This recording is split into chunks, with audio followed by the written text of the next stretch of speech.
Gjörsæl. Já, komið þið sæl, velkomin að skjánum. Við erum hér í samtali málefnastjórnar Sósíalistaflokksins dómsmál og erum hér að fara í þriðja og síðasta hluta í dag. Við höfum haft hérna Ragnar Aðalsteinsson lögmann í fyrsta hluta og svo hann Bjarka Magnússon frá Afstöðu málefni fanga.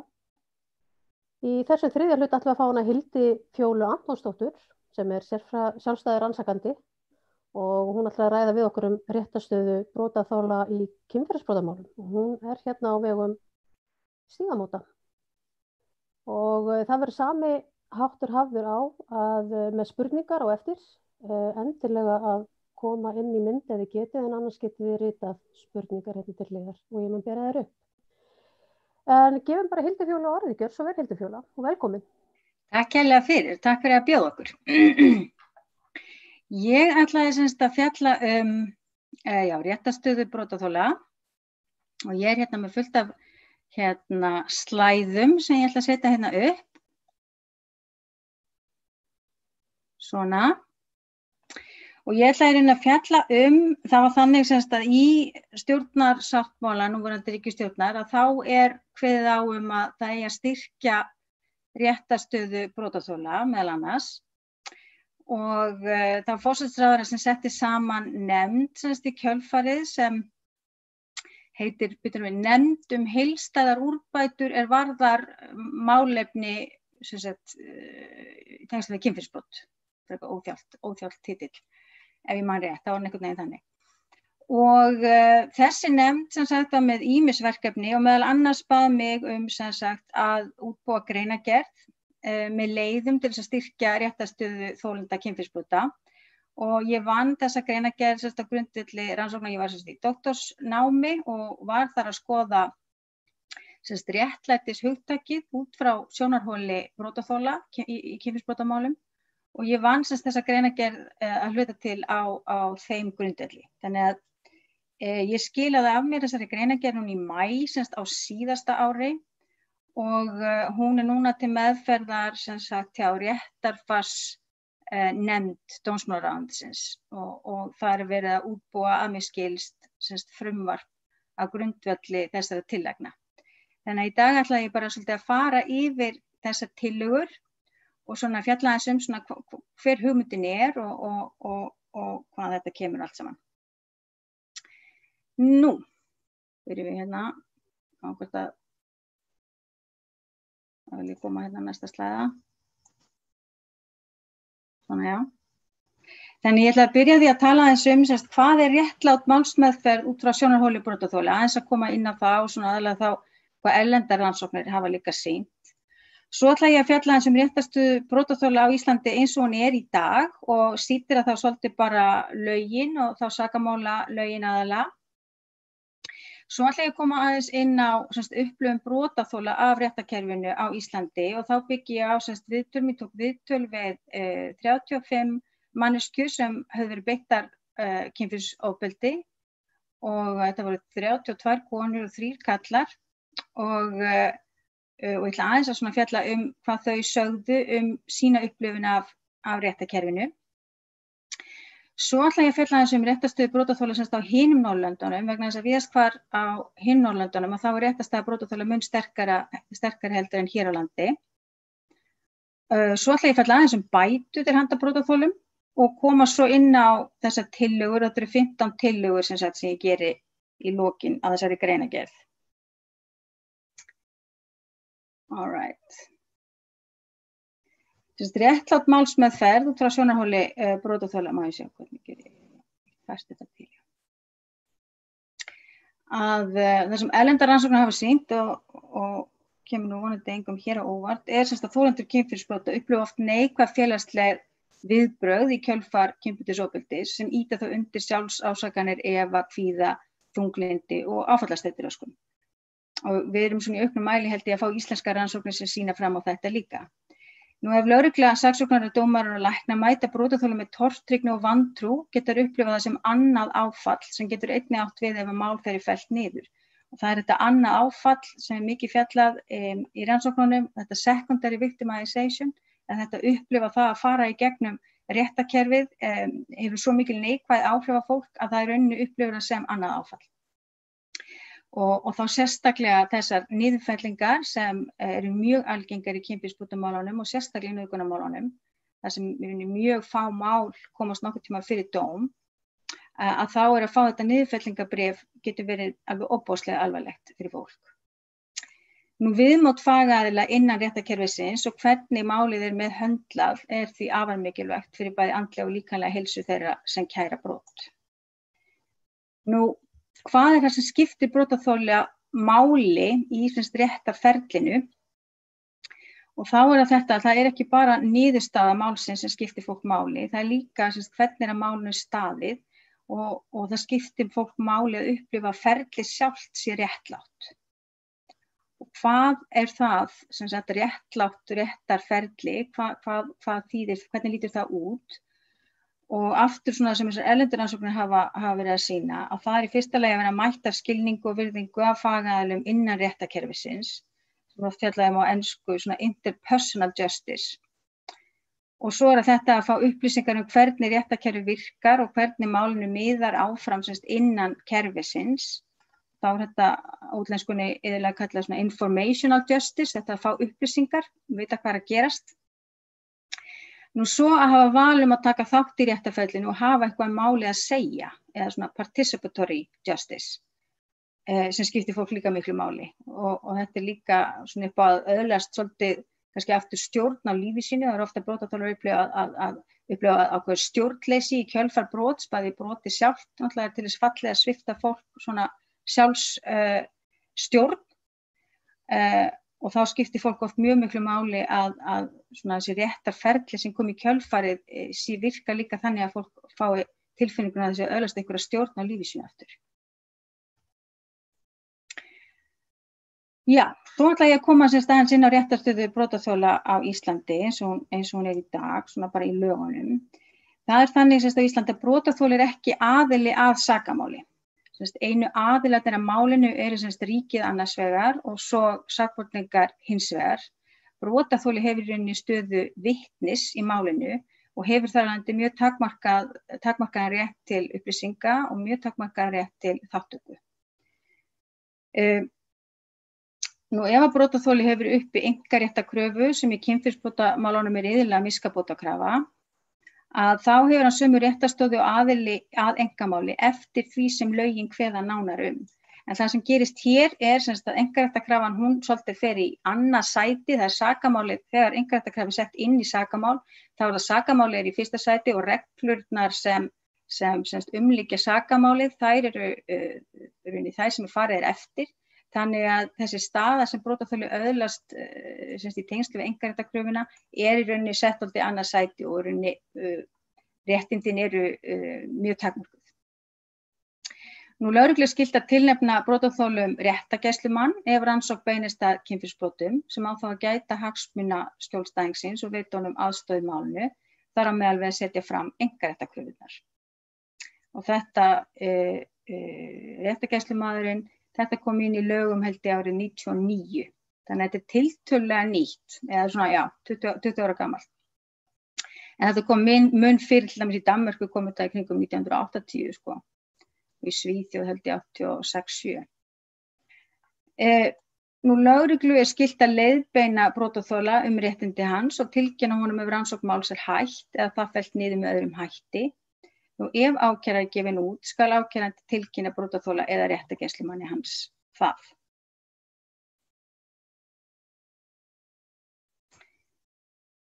Svo það á meðan rannsókn máls stendur að þá hefur réttargæslumaður einungis rétt á að fá aðgang að þeim gögnum sem varða þátt skjólstæðing hans og hann nauðsynlegur til þess að gæta hagsmuna skjólstæðingsins. Og það svolítið svona álitamál hvernig þetta túlkað, hver eru gögn sem varða þátt skjólstæðings réttargæslumanns. Og hefðbundin svona túlkun á þessu í rauninni eingöngu læknisgögn eða gögn frá læknum, eins og frá neðamóttöku, áverka á brotaþola.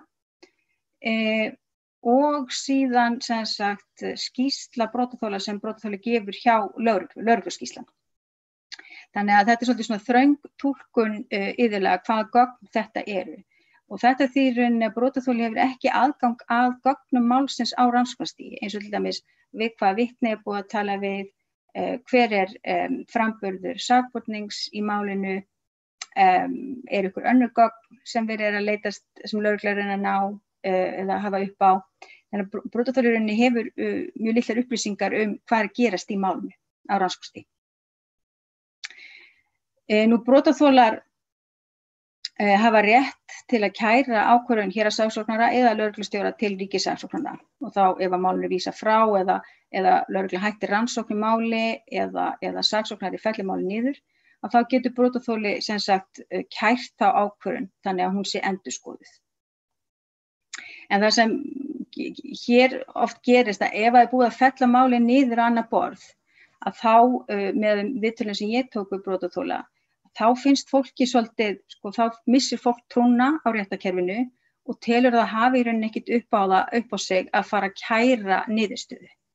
Þannig að það eru mjög fáir rauninni sem nýta sér það að kæra niðurstöðuna. Og eins líka það þarf heilmikið til þess að snúa við ákvörðun héraðssaksóknara ef búið að fella máli niður. Þá þarf oft viðbóta gögn eða eitthvað slíkt. Þannig að það er svolítið mikið mál að snúa ákvörðun héraðssaksóknara við.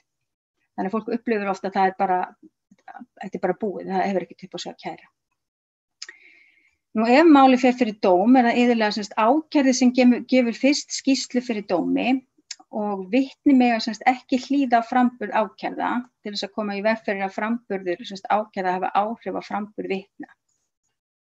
Og það sem þetta þýðir í rauninni að ákærði gefur þá sinn framburð fyrst og brotaþoli getur ekki hlustað á þann framburð, þannig að ef til dæmis þinghald hefst klukkan 9 á miðvikudegi og þá það brotaþoli beðinn að koma kannski 10 eða upp úr 10 og vera þá tilbúin og þá fyrir utan dómsal og ef það er auka herbergi einhvers staðar þá getur brotaþoli beðið þar og svo brotaþoli kallaður inn í dómsal þar sem í rauninni málið þá þegar hafið.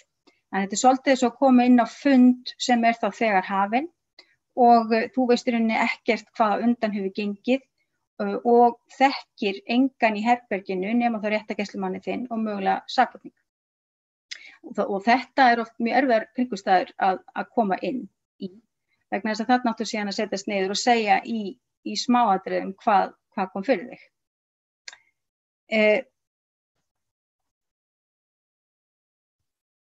Kemur nú þetta atriði svo aftur betur eftir. Nú réttargæslumanni heimilt að vera viðstaddur þegar skýrsla er tekin af skjólstæðingi hans og vera viðstaddur öll þinghöld í máli. En réttargæslumaður má ekki beina spurningum til þeirra sem gefa skýrslu hjá lögreglu eða fyrir dómi. Réttargæslumaður er einungis heimilt að tjá sig munnlega fyrir dómi einkaréttarkröfur skjólstæðingsins en ekki kröfur ákæruvalds að öðru leyti. Hér er verið að reyna að hafa mjög skýr skil á milli hlutverk réttargæslumannsins annars vegar og svo hlutverk ákæruvaldsins hins vegar. Og réttargæslumaðurinn á í rauninni ekki að gera neitt fyrir dómi nema að fara með miskabótakröfuna eða bótakröfuna. Og má í rauninni bara hreinlega ekki opna á sig munninn. Og ef að réttargæslumaður vill að eitthvað komi fram eða vill að einhver vitni eða sakborningur eða ákærði sé spurður einhverjum spurningum og þá þarf réttargæslumaðurinn að biðja saksóknara eða biðja dómara að þessi spurning sé spurð. Þannig að þetta er mjög stíft í rauninni, réttargæslumaður á ekki að opna sér munninn inn í dómsal eða þegar þinghald er í gangi. En má tjá sig réttarfarsatriði ef þau snúa sérstaklega að skjólstæðingnum. Þannig að ef það er eitthvað alveg sérstakt sem kemur við skjólstæðinginn að þá má réttargæslumaður gera athugasemd eða eitthvað slíkt. Nú, réttur brotaþola á Íslandi er mjög takmarkaður. Lögreglu ber ekki skylda til að upplýsa brotaþola framgang málsins. Og því getur einmitt farið svo að brotaþoli komi einungis í 1 eða 2 skýrslutökur hjá löggunni og viti svo ekkert meira fyrir að lögreglan annaðhvort hættir rannsókn málsins, vísar í frá eða saksóknari fellir málið niður eða dómur er birtur. Og þetta Þetta mjög bagalegt vegna þess að sá aðili sem oft veit mest málið brotaþoli. Og það að halda brotaþola svona algjörlega fyrir utan rannsókn málsins, það getur reynilega komið niður á rannsókninni. Þannig að gæði rannsóknar í rauninni í hættu ef að brotaþoli, ef það ekki leita til brotaþola í auknum mæli upp á að finna möguleg sönnunargögn eða eitthvað slíkt. Og eins getur það verið þannig að brotaþoli hreinlega vegna þess að brotaþoli veit ekkert hvað eða hvernig verið að haga rannsókn málsins, að brotaþoli veit ekki hvort að, kannski lumar brotaþoli á upplýsingum sem brotaþoli veit hreinlega ekki að séu mikilvæg fyrir rannsókn málsins. Þannig að þetta bara mjög bagalegt. Nú takmarkaður aðgangur réttargæslumanns og brotaþola að gögnum máls getur komið í veg fyrir, að brotaþoli geti lagt sitt af mörkum til upplýsa málið. Nú takmarkaður rétti til þátttöku, brotaþola geta ekki hlýtt á framburð ákærða fyrir dómi og réttargæslumenn mega ekki tjá sig munnlega fyrir dómi nema einkaréttarkröfu skjólstæðingsins. Og það þannig að almennt eru þinghöld opin. Þau eru almennt opin og það kveðið það í stjórnarskránni og svo framvegis að réttarhöld eigi að vera opin. Þetta er svona opinbert ferli í rauninni. En það er hægt að loka þinghöldum í sérstökum málum ef þau eru talin sérstaklega viðkvæm eða upplýsingar sem fram koma, eru mögulega persónulegar upplýsingar eða eitthvað slíkt og eins og það hefur verið túlkað á Íslandi að þá er rauninni öll kynferðisbrot eða þinghald í kynferðisbrotum eru iðulega lokuð. Það er bara á línuna. Og þetta þýðir, og ég held að brotaþolar séu sáttir við það, ég heyrði nú ekki betur, en brotaþolar séu sáttir við það að hafa þau lokuð, en það sem þetta þýðir líka vegna þess að brotaþoli vitni í málinu, að brotaþoli hefur ekki rétt á að sitja inn í þinghaldinu, meiri segja eftir að sakborningur er búinn að gefa sinn framburð. Þannig leið brotaþoli er búinn að gefa sinn framburð, þá eru brotaþoli að vísa bara út. Svo heldur þinghaldi áfram og þá eru koma vitnin fyrir dóm og svo framvegis og brotaþoli í rauninni hefur ekki rétt á að sitja inni í þinghaldinu. Og þetta er náttúrulega mjög sérstakt.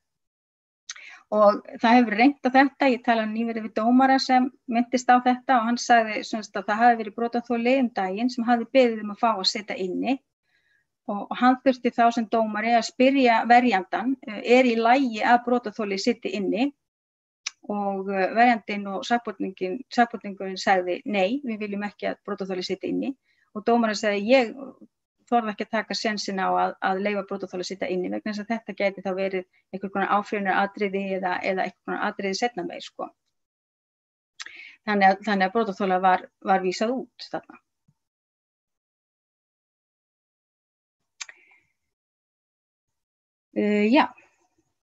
Svo kem ég með jafnræðisreglu sakamálaréttarfars. Ástæðan fyrir því að réttur brotaþola er svona takmarkaður.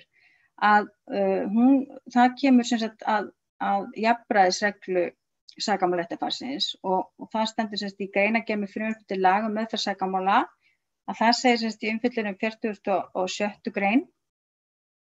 Eins og skýrt var tekið fram í athugasemdum með frumvarpi til laga frá 99, þetta eru lög breytingalög frá 99, þetta er meðal annars þegar réttargæslumaður kemur inn, brotaþolar fá rétt, brotaþolar í alvarlegum ofbeldismálum fá rétt á réttargæslumanni, þetta 99, að það verður að gæta þess að tilvist réttargæslumanns sem málsvara brotaþola í sakamáli verði ekki til þess að skerða frekar en brýna nauðsyn ber til það jafnræði meðferð máls fyrir dómi sem ákærða er tryggt í 1. málsgrein 70. grein stjórnarskrárinnar og 1. málsgrein 7. grein Mannréttindasáttmála Evrópu.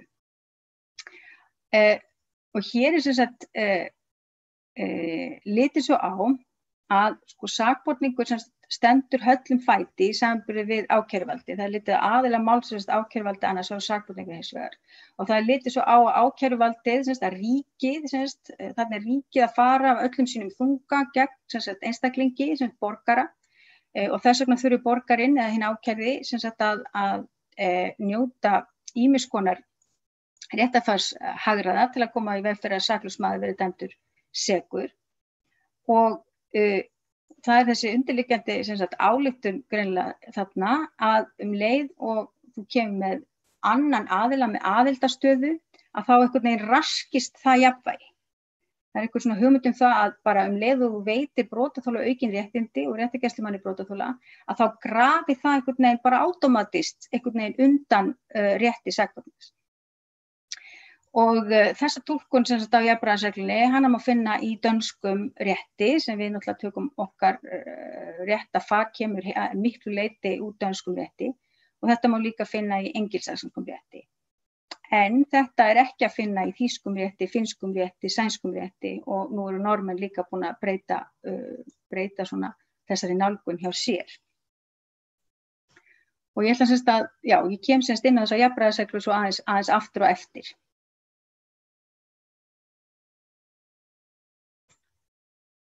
Og nú ætla ég að fjalla aðeins semst upplifun og viðhorf brotaþola og þetta byggir semst á viðtölum sem ég sagði ykkur frá áðan. Ég tók viðtöl við semst 35 manneskjur sem hefðu verið beittar kynferðisofbeldi og 14 þeirra hefðu farið nýlega í gegnum semst réttarkerfið. Og svona almennt að þá fannst fólki bara rauninni súrrealískt, það var svona orðin sem þau notuðu og fullkomlega óeðlilegt að brotaþoli var ekki aðilar að eigin máli. Fólk lítur iðulega svo á ef það verður fyrir broti, fer til lögreglu til þess að kæra, að þá verið að kæra, ég er að kæra máli mitt. Og ef ég er semst að hafa samband við lögregluna þá er ég að spurjast fyrir hvar máli mitt statt í kerfinu. En brotaþolar komast mjög fljótt að því að þetta ekki þeirra mál. Það eitthvað sem fólki finnst mjög erfitt með að meðtaka og einkennilegt.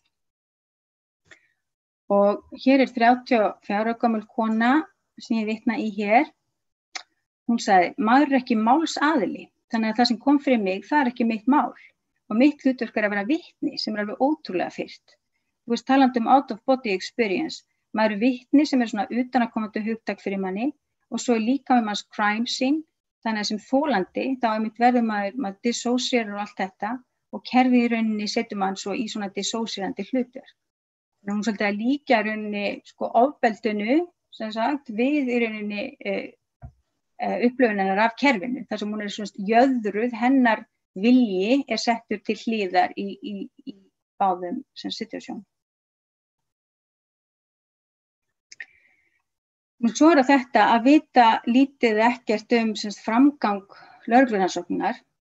Það getur valdið brotaþolum miklum kvíða og óöryggi og jafnvel sett fólk í hættu og sumir óttuðust til dæmis við viðbrögð kærða við kærunni.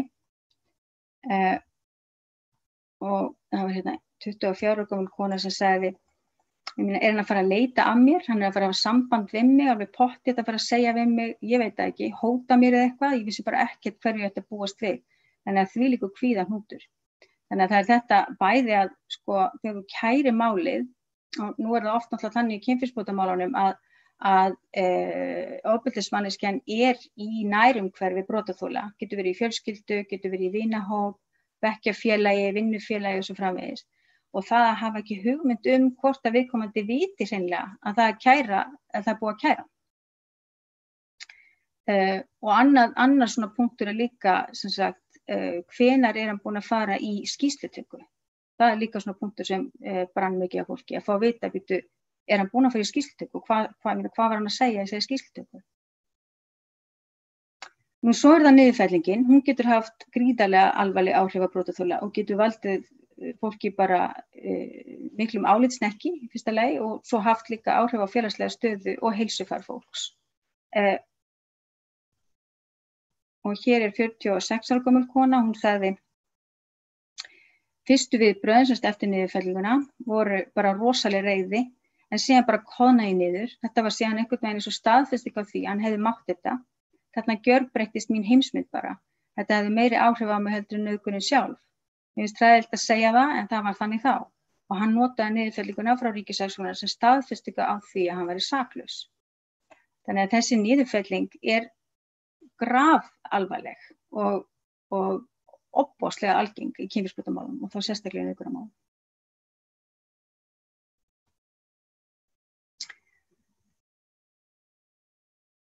Nú, Síðan var það í málum þar sem ákæra hafði verið gefin út, að þá voru það sumir viðmælendur sem höfðu athugasemdir við ferlið, eins og 44 ára gömul kona sagði hérna. Mér finnst ég svolítið hafa verið bara að horfa á mál sem utanaðkomandi. Ég var ekki með. Þú veist, ég fikk mjög lítið upplýsingum. Það var eiginlega ég sem var að bera mig eftir því hvernig staðan væri alltaf. Hitti saksóknara til dæmis aldrei, fór aldrei við málum með honum. Mér varst þetta svolítið skrítið. Og svo að vilja hlýða á framburð ákærða fyrir dómi, 21 ára gömul kona, hún sagði auðvitað hefði ég viljað setja inn í réttarsal. Og önnur 23 ára gömul kona, hún sagði ef hann hefði ekki setið inni þá hefði ég alveg viljað það. Ef ég hefði fengið að vera á bakvið eitthvað svona gler eða sitja þannig að hann hefði ekki getað séð mig.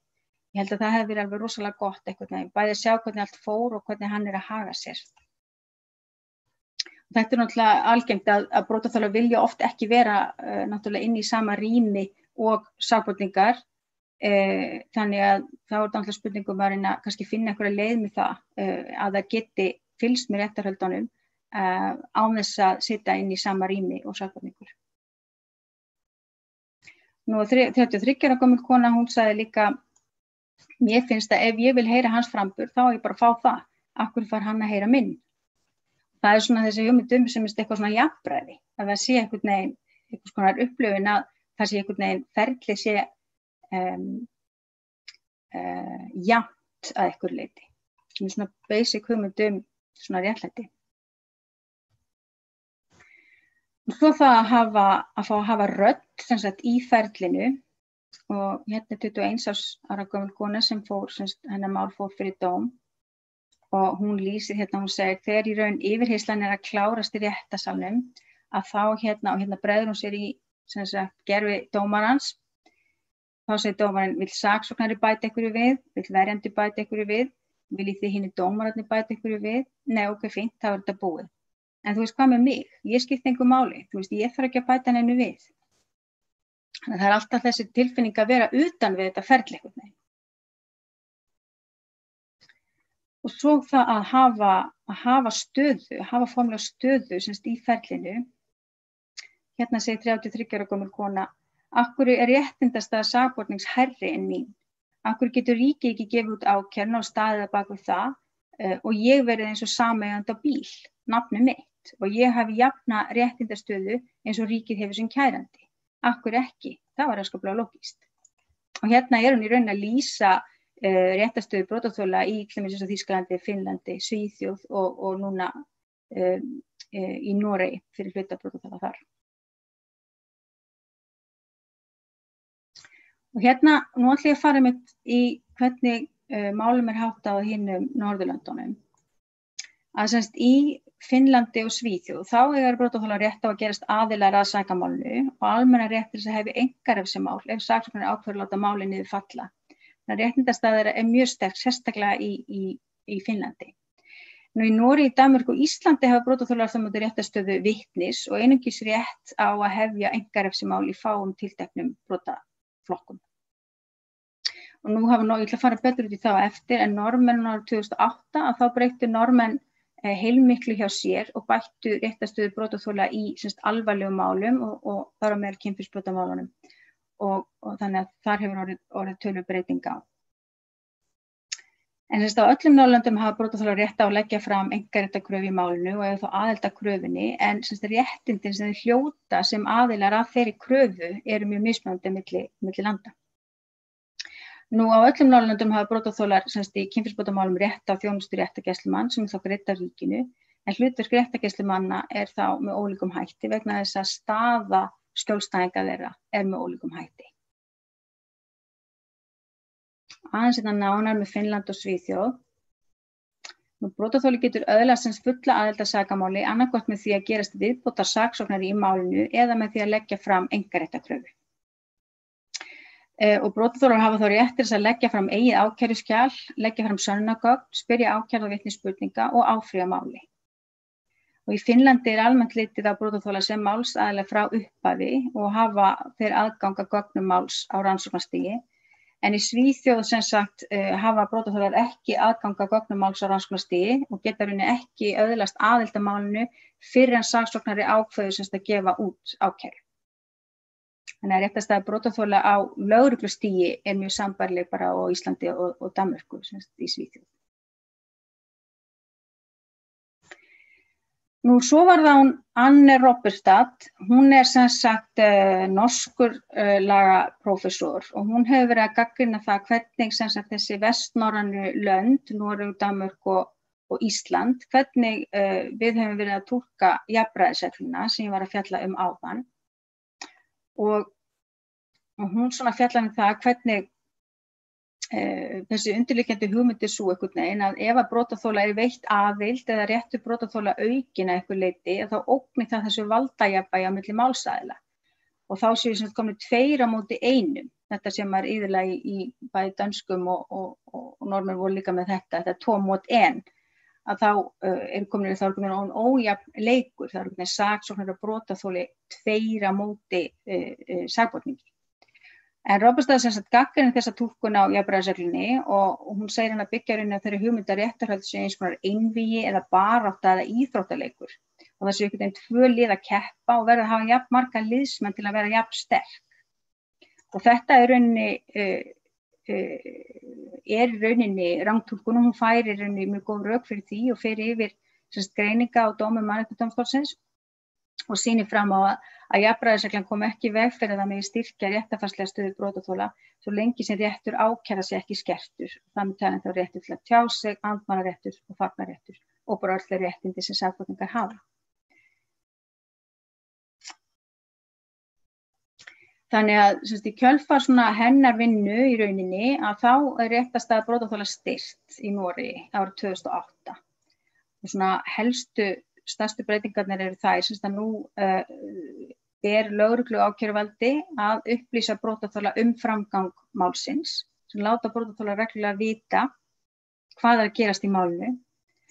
Nú brotaþolar hafa almennan aðgang að gögnum málsins á meðan á lögreglurannsókn stendur, nema lögregla telji að geta skaðað rannsókn málsins að einhverju leyti. Og nú hafa brotaþolar rétt til þess að hitta saksóknara áður en réttarhöldin hefjast, til þess aðeins bara fá að horfa í augun af þeim sem að fara með málið og bara vita hvernig viðkomandi lítur út hreinlega til þess að róa taugarnar svolítið. Brotaþolar bera nú vitni fyrir dómi sem á undan ákærða og geta því setið inn í réttarsali gegnum öll réttarhöldin. Það nú bara búið að breyta upprauninni í staðan fyrir að sakborningur gefi fyrst sinn framburð fyrir dómi, að þá það brotaþoli sem gefur fyrst sinn framburð og getur svo setið inn í gegnum öll réttarhöldin án þess að framburði sakbornings hafi áhrif á þeirra framburð.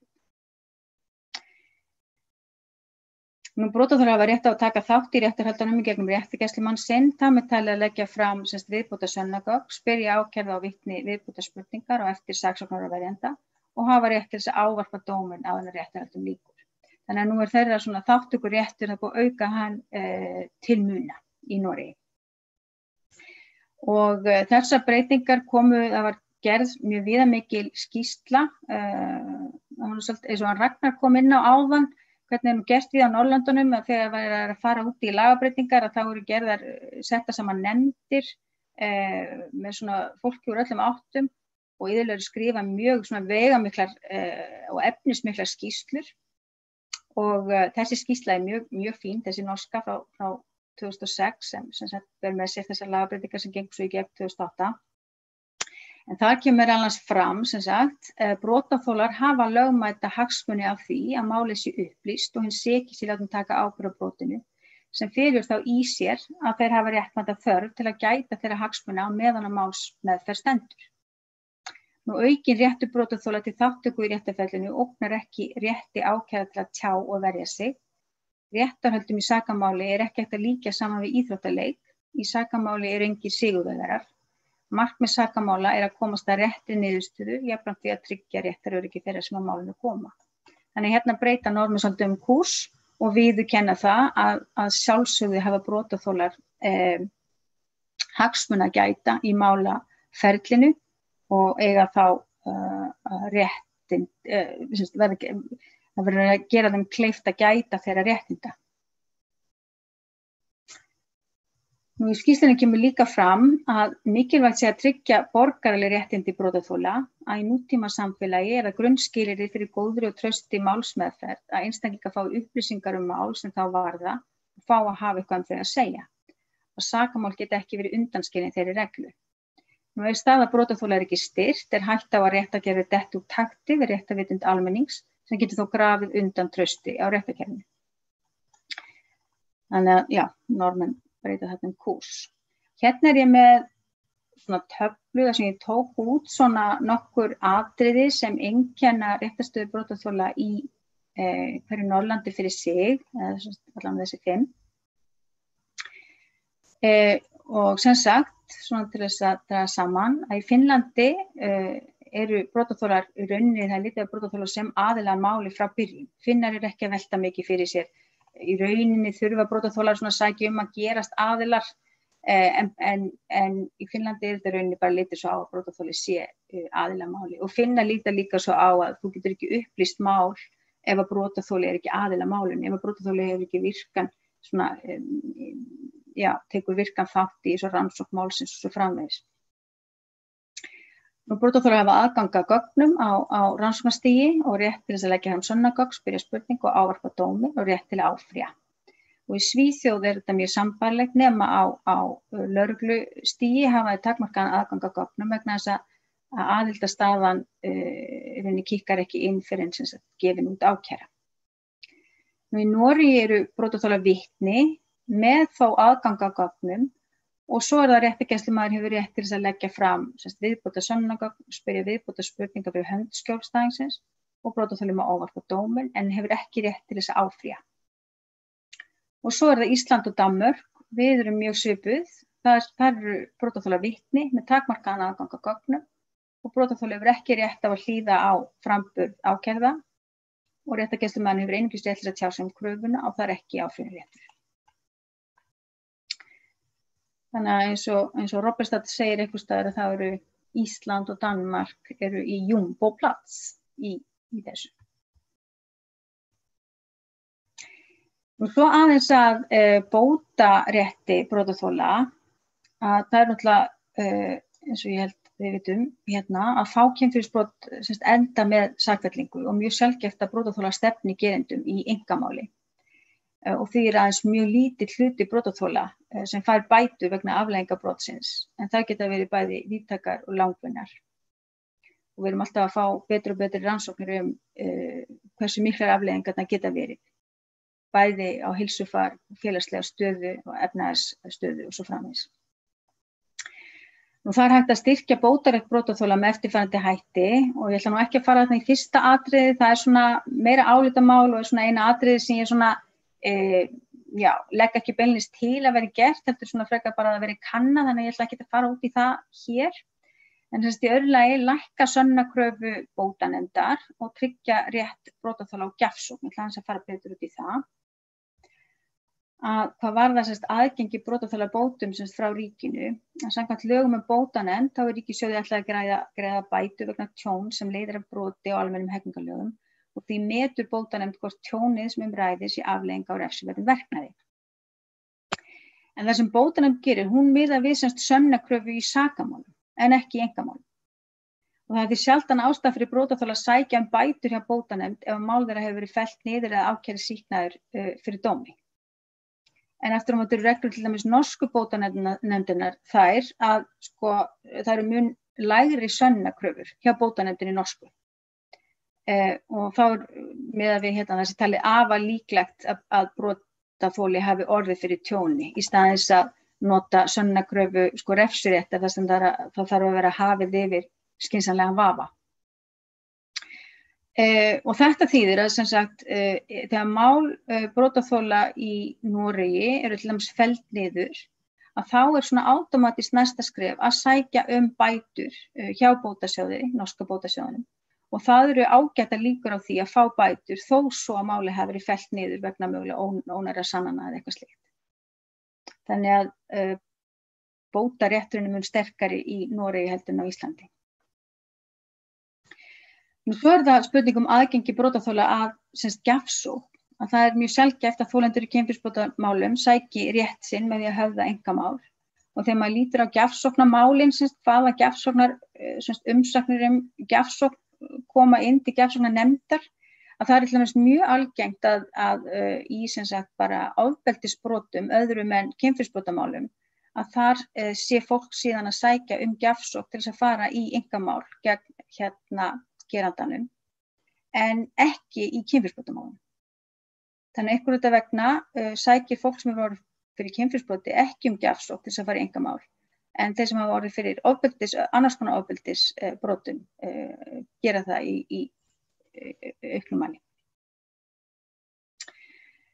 Nú það má ætla í fyrsta lagi að brotaþolar séu ekki nægilega vel upplýstir þennan möguleika og mér fannst það þegar ég talaði við brotaþola í mínu viðtölum og þá fannst mér fólk bara svolítið koma á fjöllum með þennan möguleika að það væri hægt að fara í einkamál í fyrsta lagi og að sannakröfurnar í einkamálu væri lægri í öðru lagi og að það væri síðan hægt mögulega að fara að reyna gjafsóknarleiðina sem í rauninni samt ekkit raunhæfur möguleiki fyrir flesta vegna þess að kríterían sem að þarf að falla undir þar er þannig úr garði gerð að það er eiginlega nánast ógerlegt að fá gjafsóknina. Nú, já, og það má ætla að þetta sé ekki raunverulegur möguleiki fyrir flesta vegna fjárhagslegrar áhættu. Og það sem var hægt að gera er að rýmka gjafsóknarreglu fyrir þolendur kynferðisbrota til að auka líkur á því að þolendur hljóti einhvers konar viðurkenningu á því sem átti sér stað. Og það er fyrst og fremst í viðtölunum sem ég tók að fólk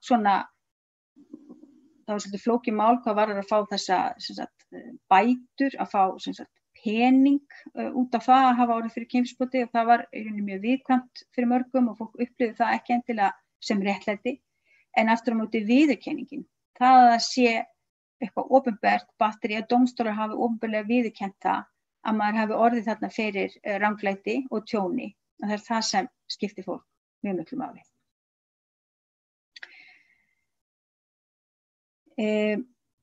Og svo var ég þá líka hægt að láta ríkissjóð ábyrgjast dæmda bætur í einkamálum með bara sambærilegum hætti og kveðið er á í lögum um greiðslu ríkissjóðs og bótum til þolenda afbrota. Þannig væri hægt að vegna þess að við viljum í rauninni ekki setja brotaþola í þá stöðu að ef að brotaþola vinna einkamál til dæmis að þurfa þá að fara að eltast við gerendurnar til þess að láta þá borga. Þetta er ekki held ég óskastæða fyrir brotaþola. Brotaþola vilja helst bara hafa ekkert með gerendur að gera.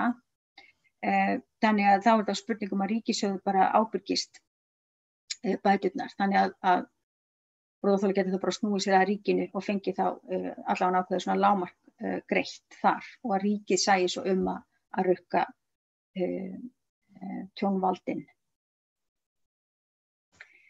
Sko, nú er ég komin bara alveg að loka þættinum í þessu hjá mér og fara aðeins yfir tillögurnar.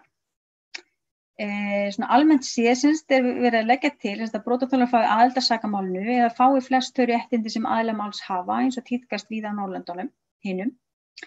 Og þá er lagt til þess að lækka sönnunarkröfu hjá bótanefnd og rýmka gjafsóknarreglur.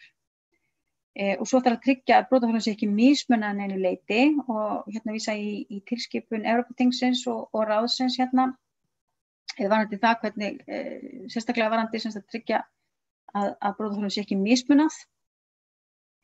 Við ætlum ekki að fara kannski nánar í það núna en tillögurnar eiga við brotaþola almennt en þá sérstaklega þolendur alvarlegra brota sem á aðstandendur þeirra sem hafa látið lífi vegna brota. Og tillögurnar eiga við brotaþola sem hafa náð 15 ára aldri og ég fór ekki út í það að meta hvernig væri hægt að útfæra þessar tillögur þannig að þeir eigi við yngri brotaþola. Þannig að það er svona vinna sem ég vonast til þess að réttarfarsnefndin bara skoði. Ok, og nú ætlum ég bara að fara yfir þessar tillögur, þær eru held ég 15. Í fyrsta lagi snúa það auknum rétti til upplýsinga og þátttöku á rannsóknarstigi. Það brotaþolar eigi rétt á að ráðfæra sig við réttargæslumann á kostnað ríkisins áður en að tekin ákvörðun að kæra mál til lögreglu. Brotaþolar töluðu oft það, ég myndi vilja fá að ræða við lögfræðing áður en ég fer og kæri málið, vegna þess að ég ætla ekki að fara í gegnum þetta kerfi ef að málið mitt er ekki nógu sterkt. Að því að ömurleg tilhugsun fyrir fólk að fara í gegnum þetta kerfi. Þannig Þannig að ég legg til að brotaþoli geti fengið að ráðfæra sig við réttargæslumann og það á kostnað ríkisins áður en ákveðið að kæra málið. Í öðru lagi að réttur brotaþola á gögnum máls á rannsóknarstigi sé almennt sami eins og aðgangur hins kærða nema lögregla telji að geti skaðað rannsókn málsins. Nú að lögreglu sé skylt að upplýsa brotaþolum gang málsins, þá sérstaklega þegar kærði hefur verið upplýstur kæruna og þegar kærði hefur lokið skýrslutöku hjá lögreglu. Þetta svona þessi punktar sem skipta fólk sérstaklega miklu máli. Og svo að lögreglu sé skylt að upplýsa brotaþola ef að kærður settur í gæsluvarðhald og þegar hann látinn laus úr gæsluvarðhaldi. Ég talaði við einn brotaþola sem sagði það var lesið það í blöðunum bara að ábyrgðismaðurinn hafi verið látinn laus úr gæsluvarðhaldi. Og hún var alveg með sína hræðslu utan að hafa upp á réttargæslumanninum og spyrja býtu hvað í gangi og býtu af hverju ég ekki látin vita af þessu og svo framvegis sko. Þannig að fólk geti gert ráðstafanir. Nú að brotaþoli hafi rétt til þess að gera athugasemdir við lögregluskýrslu hins kærða og önnur gögn sem lögregla afla við rannsókn málsins áður en að rannsókn lýkur nema lögregla telji að geta skaðað rannsókn málsins. Þetta held ég að skipti gríðarlega miklu máli. Það að brotaþoli fá að sjá gögnin í málinu, hvernig búið að rannsaka málið, við hvernig búið að tala, hvaða sönnunargagna hefur verið aflað, áður en tekin ákvörðun hvað eigi að gera við málið. Vegna þess að þarna geta oft komið inn mikilvæg atriði sem brotaþoli mögulega getur leiðbeint lögreglu Af því að þegar ákvörðun tekin og þá meira að segja að snúinni við. Þetta getur bara aukið gæði lögreglurannsókna.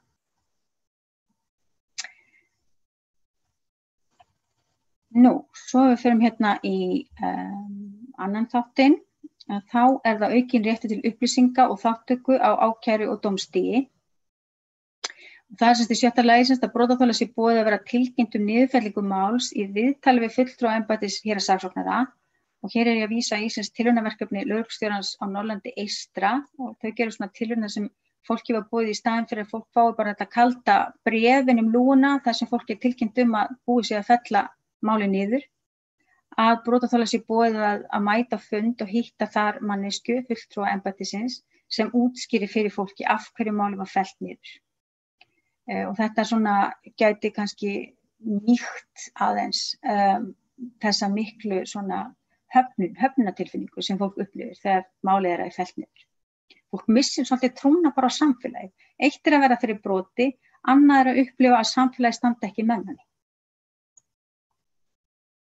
Nú að brotaþola sé boðið að hitta saksóknara áður en að mál fer fyrir dóm, það getur skipt miklu máli, bara að vita hvernig saksóknari hreinlega lítur út þegar komið inn í dómsal.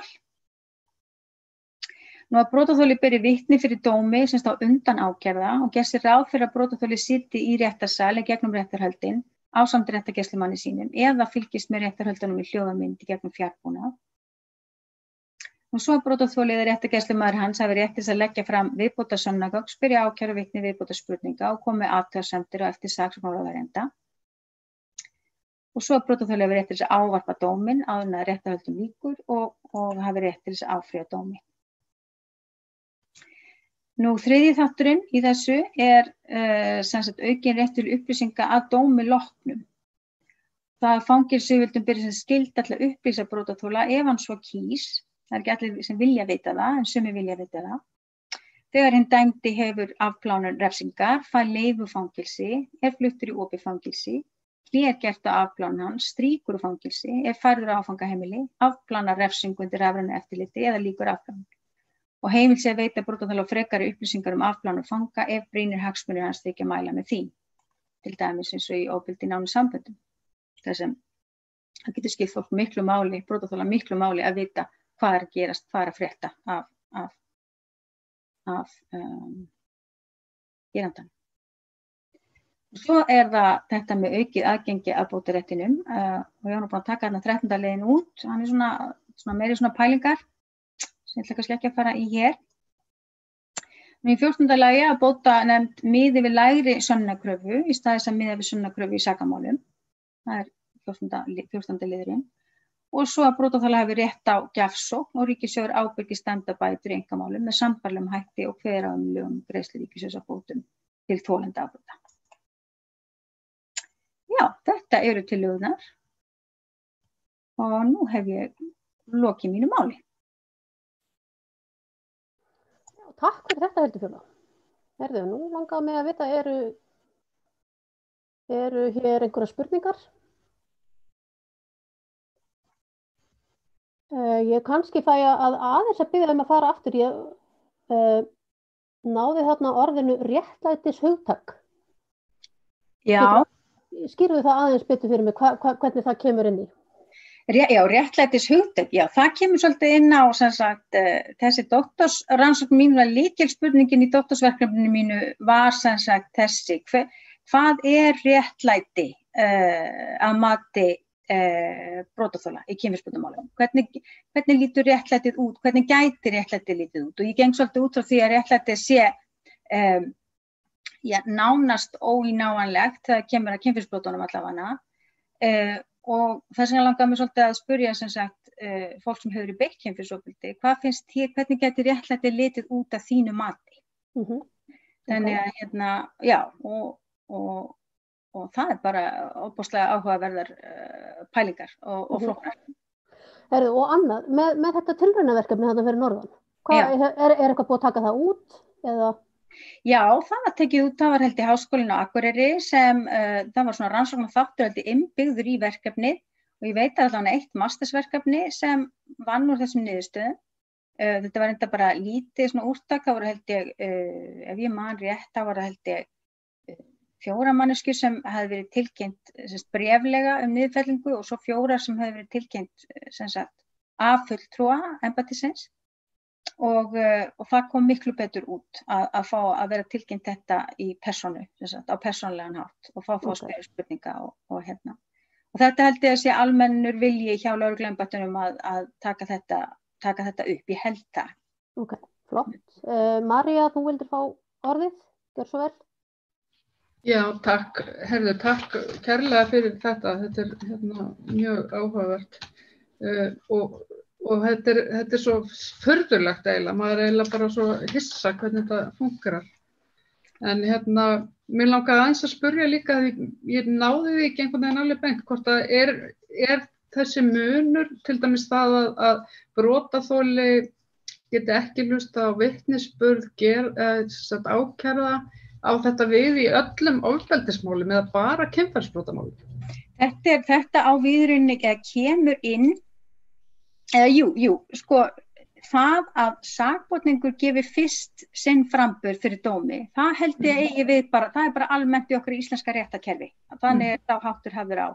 Það verið að tryggja þá að framburðurinn hafi ekki áhrif á framburð vitna sem þá koma eftir á inn í dómsal. Þannig að það alveg svona lógík á bakvið það sko. En þetta í svona ofbeldisbrotum, þar sem brotin eru sérstaklega persónuleg og sérstaklega sár, að þá getur skipt fólk mjög miklu máli. Ég meina það ef að bílnum hans stolið, þá er maður ekki eitthvað rosalega mikið að velta fyrir sér að fá að kannski vera inn í dómsal. En þegar þetta eru kannski sko persónuleg brot, eins og kynferðisbrotin og ofbeldi innan samböndum til dæmis, og önnur ofbeldisbrot mögulega, að þá þetta kannski mögulega svona sterkari tilhneiging að fá að vilja vita hvað hann að segja og hvernig hann að haga sér og hvað að fara þarna fram.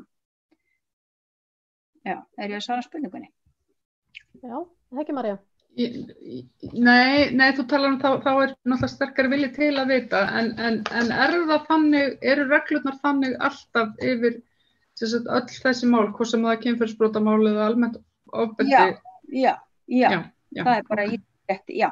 Það bara, þetta svona vinnulagið sem þeir hafa á, sko. Og ég veit að þeir hafa áhyggjur af því eins og og réttarfarsnefnd, ég veit að þetta er eitt af því sem réttarfarsnefnd að velta fyrir sér, sko, því að það hafa verið svona spurningar upp það hvort að það kæmi mögulega verr út fyrir brotaþola að vera með sinn framburð fyrst. Vegna þess að þá getur sakborningur eða ákærði hlustað á þann framburð áður en að hann kemur með sinn framburð og mögulega breytt sínu framburði þá í tengslum við það. Þannig að það svona ákveðnar áhyggjur af því. En þetta hefur nú verið sá háttur sem þeir hafa á bæði í Finnlandi, Svíþjóð og nú í Noregi. Og þetta virðist vera að koma út bara vel og það er ekki vísbendingar að þetta grafi undan framburði brotaþola, allavega ekki eins og ég hef lesið. En það er alveg þess verið að skoða. Hann Árni Helgi var með svona bara svipaða spurningu en í sambandi við bótanefndina. Þessi bótanefnd til staðar í öllum ofbeldismálum eða á það bara við kynferðisbrot?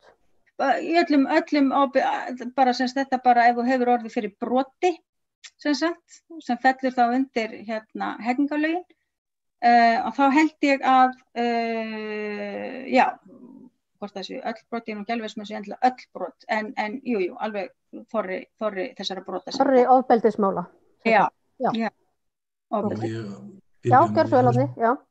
Má ég aðeins spyrja líka, þessi bótanefnd, að því nú sönnunarbyrði, ég vil byrja að þakka þér kærlega fyrir þessa fræðslu, ég sem karlmaður bara, þetta ekki minn reynsluheimur og ég bara kem á fjöllum þegar ég sé hversu miklu óréttlæti þessar konur eru beittar, sko. Það bara særir hjarta mitt í alvöru, sko. Og en ekki þá sko að því sönnunarbyrðin í þessu svo erfið. Ég bara veltaði fyrir mig svona algjörlega svona kaldlynd lög, sko. Hvernig bótakrafa geti verið gerð ef að málið fellt niður eða það líka ef að sakborningur sýknaður eða geta konur þá farið fram á þessar kröfur og þá í framhaldi af því af hverju þá ekki reynt að beina þessum konum í aukna gjafsókn og taka þetta sem einkamál frekar. Já, það svona það sem ég að leggja svolítið til þarna, sko, hvort það sé ekki hægt að styðja við þolendur kynferðisbrota og mögulega annarra brota, það bara að skoða það, til þess að fara þá í einkamál og fá þessa viðurkenningu sem skiptir svo miklu máli. Þannig að já,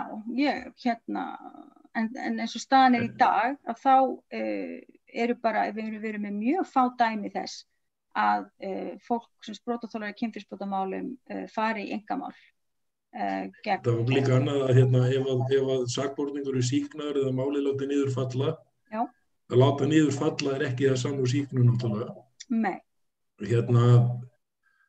En ef þeir eru sýknaður eða málið látið niður falla, geta konur þá fengið einhverja úrlausn, einhvers konar réttlæti með því að sækjum bætur, fá þær bætur ef til dæmis sakborningin hefur verið sýknaður? Þú getur alltaf sótt í bótanefnd, en vegna þess að sannankrafan bótanefndar í rauninni jafn há í refsirétti og ef að sakborningur ef hann hefur verið sýknaður vegna þess að það ekki talið hafið yfir allan vafa að viðkomandi hafi beri ábyrgð á þessu broti, að þá eru engar líkur á því að bótanefnd muni meta það einhvern veginn öðruvísi, sko. Þannig að það hefur ekkert upp á sig, sko. Takk fyrir þetta. Einhverju fleiri sem vilja koma á orði áður en við hættum? Ef ekki, þá bara þakka ég kærlega fyrir, Hildur Fjóla. Þetta var mjög fín yfirferð, held ég, að öllum finnist. Bara spyrðu sömu spurningar og ég hef gert. Hvernig hefur það? Bara ljómandi fínt, takk að þér fyrir. Gott. Þú, hvernig hefur þú það? Ég hef það fínt. Þakka ykkur öllum fyrir að vera með okkur. Þetta var málefnastjórnin sem var með þetta samtal og við ætlum að taka áfram umræðina og að öllu líkindum næstu helgi, það mun komið ljós, en þá utanríkismál. Mér langar til þess að þakka Boga Reynisyni fyrir að sjá tæknimálin og útsendingu. Við ykkur endilega að hafa áfram í huga að farsóttin okkar COVID ennþá í fullum gangi og fari varlega. Hugsið vel umhverfið. Ég heiti Margrét Pétursdóttir, ég þakka ykkur kærlega fyrir að vera í dag. Bless.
Nú spurning hver tæknimaðurinn er. Erum við ekki ennþá live?